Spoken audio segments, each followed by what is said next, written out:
आज हम करने जा रहे हैं ग्रोथ एंड डेवलपमेंट की थ्योरीज और इसमें डिस्कस करेंगे फ्रायड साइकोसेक्सुअल थ्योरी। इस थ्योरी को शुरू करने से पहले इससे रिलेटेड कुछ डेफिनेशंस ले लेते हैं। First is definition of growth and development. Growth क्या है? Growth is progressive increase in the size of child और parts of a child. Growth एक इंक्रीज इन साइज है, यानी बॉडी के साइज में इंक्रीज होना। तो ये जो बॉडी का साइज इंक्रीज है, कई बार बॉडी पूरी ग्रो करती है, कई बार बॉडी के किसी एक पार्ट में ज़्यादा ग्रोथ देखने को मिलती है, तो दोनों को ही हम ग्रोथ की कैटेगरी में लेंगे। अर्ली चाइल्डहुड में भी the most important life stage for brain development. Early childhood में ब्रेन डेवलपमेंट जो है ये बड़ा इंपॉर्टेंट फेज होता है, और ये भी हमें पता होना चाहिए कि जो अर्ली चाइल्डहुड है उसमें ब्रेन का जो साइज है that is 1/4 of the body. आपने अक्सर देखा होगा कि बच्चों का जो सिर है ये उनके बॉडी के कंपेरिजन में काफ़ी बड़ा होता है, बिकॉज इट इज़ ऑलमोस्ट 1/4। और एडल्टहुड में जो रेशियो है दैट इज़ 1:8। तो कंपैरिजन में देखें तो एडल्ट का सिर जो है उसके बॉडी के कंपैरिजन में 1/8 है और बच्चों में 1/4 है।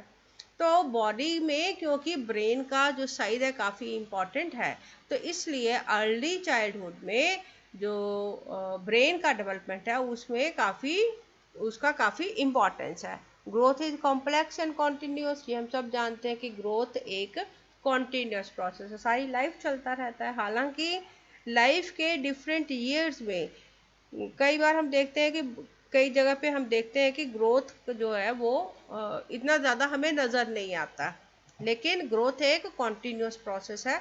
और क्योंकि सभी ऑर्गन्स एक बड़े कॉम्प्लेक्स तरीके से ग्रो करते हैं, तो that is why it is called as a complex process.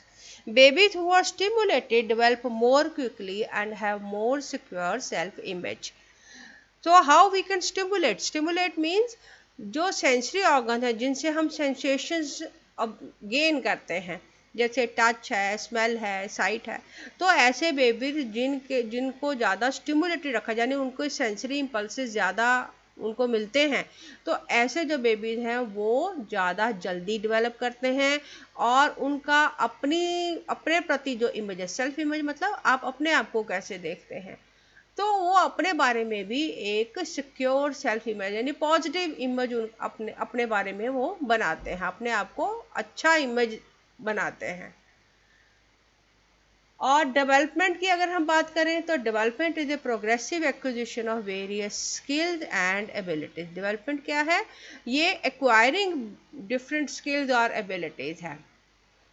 तो जैसे जैसे ग्रोथ होती है उसके साथ साथ जो चाइल्ड है उसमें कुछ कैपेबिलिटीज़ भी डेवलप होती हैं, वो कुछ स्किल सीखता है, कुछ उसमें एबिलिटीज़ डेवलप होती हैं।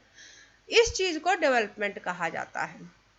जैसे छोटे बच्चे अपने सिर को सपोर्ट नहीं कर पाते, तो थोड़े समय के बाद वो अपना हेड सपोर्ट करना शुरू कर देते हैं, स्पीकिंग शुरू कर देते हैं, बोलना सीख जाते हैं, और भी बहुत कुछ वो लर्न करते हैं। Expression of feelings, emotional development होता है उनका। रिलेटिंग विद अदर पर यानी सोशल डेवलपमेंट भी साथ के साथ उनका होता है। यानी जो डेवलपमेंट है इसमें हम देखते हैं कि बच्चे के कई सारी क्षमताओं का विकास और कई तरह के स्किल वो एक साथ सब चीज़ें मिल के हो रही होती हैं। तो ग्रोथ और डेवलपमेंट दोनों ही आपस में लिंक्ड है, क्योंकि जैसे जैसे ग्रोथ होती है वैसे वैसे जो बेबीज हैं वो अपनी कुछ कैपेबिलिटीज़ और एबिलिटीज़ भी डेवलप करते हैं। अब इसी से हम ले लेते हैं definition of growth and development. यानी डेवलपमेंट को हम बेसिकली कैसे डिफाइन करेंगे कि डेवलपमेंट जो है ये सभी इंडिविजुअल्स में एक जैसी है, इसका पैटर्न सब में सेम होता है। आप देखेंगे कि सभी बच्चों का डेवलपमेंटल पैटर्न लगभग एक जैसा होता है। बिल्ड्स अपॉन अर्लियर लर्निंग, यानी डेवलपमेंट जो है जो आपने पहले से सीखा हुआ आप उस चीज़ के ऊपर अगले स्टेप को सीखते हैं। Proceeds at a individual rate, यानी ये इंडिविजुअल डिफरेंसेस की बात हो रही है कि हर कोई चाहे हर चीज़ को एक सीक्वेंस में सीखता है, जो उसने पहले सीखा है उससे आगे वाला स्टेप वो उसके बाद सीखता है, लेकिन हर इंडिविजुअल अलग अलग रेट पे सीखता है, उसको कितना सीखने में समय लगेगा वो अलग अलग होता है। और development is a life long process. जैसे ग्रोथ में हमने बात करी थी कि ग्रोथ जो है कुछ समय के बाद हमारा बॉडी साइज ग्रो करना बंद हो जाता है, हम बहुत ज़्यादा अपना हाइट इंक्रीज नहीं करते, लेकिन जो डेवलपमेंट है ये एक लाइफ लॉन्ग प्रोसेस, ये सारी उम्र चलता रहता है। The different areas of development are inter related. तो ये जो डिफरेंट एरिया यानी फिजिकल डेवलपमेंट है, या लर्निंग के साथ देखें तो कॉग्निटिव डेवलपमेंट है, अगर हम इमोशंस को देखें तो इमोशनल डेवलपमेंट है, सोशल के साथ देखें कि तो वो सोशल डेवलपमेंट है। तो ये सारी तरह की जो डेवलपमेंट है ये आपस में इंटर रिलेटेड है, यानी इंडिविजुअल जो है वो सभी तरह की डेवलपमेंट को एक साथ मिल मिला के करता है। अब इसके बाद बात आ जाती है एजुकेशन साइकोलॉजी की। एजुकेशन साइकोलॉजी क्या है? एजुकेशन अपने आप में एक लाइफ लॉन्ग प्रोसेस है, और एजुकेशन साइकोलॉजी ये सीखने में हमें हेल्प करती है कि हम कैसे सीखते हैं, लर्निंग कैसे होता है।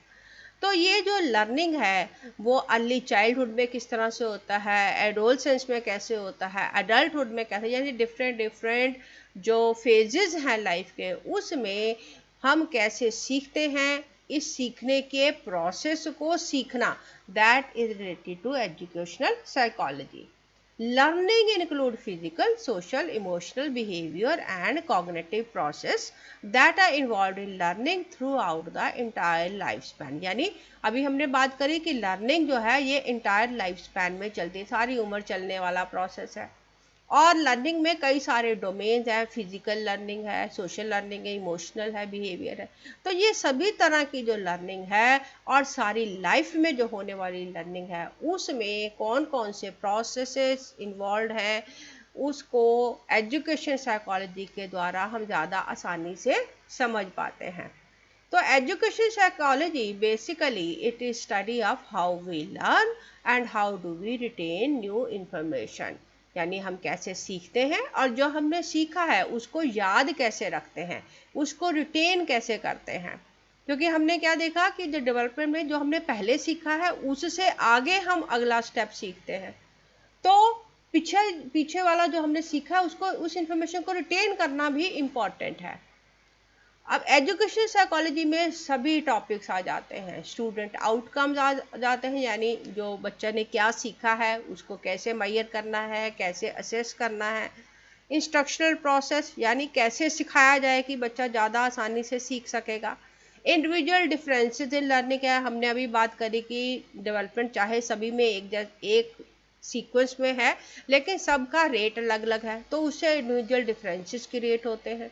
तो इंडिविजुअल डिफरेंसेस के अनुसार हम लर्निंग को कैसे मॉड्यूलेट करें, गिफ्टेड लर्नर्स क्या होते हैं और लर्निंग डिसेबिलिटीज़ क्या होते हैं, इन सब के बारे में सीखना भी एजुकेशन साइकोलॉजी का ही एक पार्ट है। Education psychology, it incorporates a number of other disciplines such as developmental psychology, behavior psychology and cognitive psychology। Developmental psychology जो है ये growth and development की psychology है। Behavior कि हम अपना behavior कैसे show करते हैं, बिहेवियर में बहुत कुछ आ जाता है, सोशल बिहेवियर है, इमोशनल, ये सभी बिहेवियर साइकोलॉजी में आ जाता है। और cognitive mean which is related to brain, तो ब्रेन की जो फंक्शनिंग है, ब्रेन कैसे काम करता है, हम कैसे लर्न करते हैं, कैसे सीखते हैं, ये जो डेवलपमेंटल साइकोलॉजी है, ये जो ब्रेन का जो साइकोलॉजी है, that is called as the cognitive psychology. तो एजुकेशन साइकोलॉजी में इन सभी साइकोलॉजी से इनपुट लिया जाता है।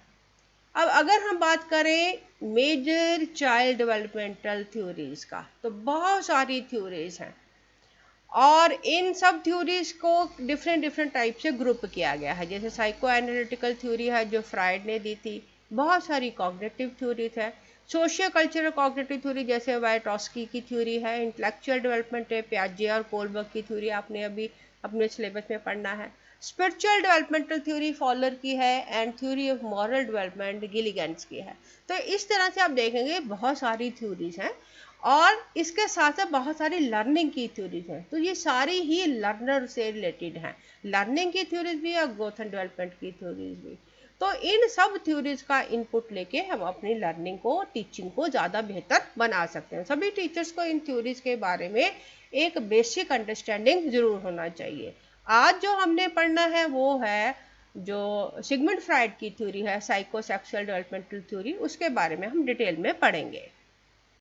आई होप आपको ये वीडियो पसंद आया होगा। अगर आप इस तरह के और वीडियो देखना चाहते हैं, you may subscribe my channel. Thanks for watching. You may submit your comments in the comment section.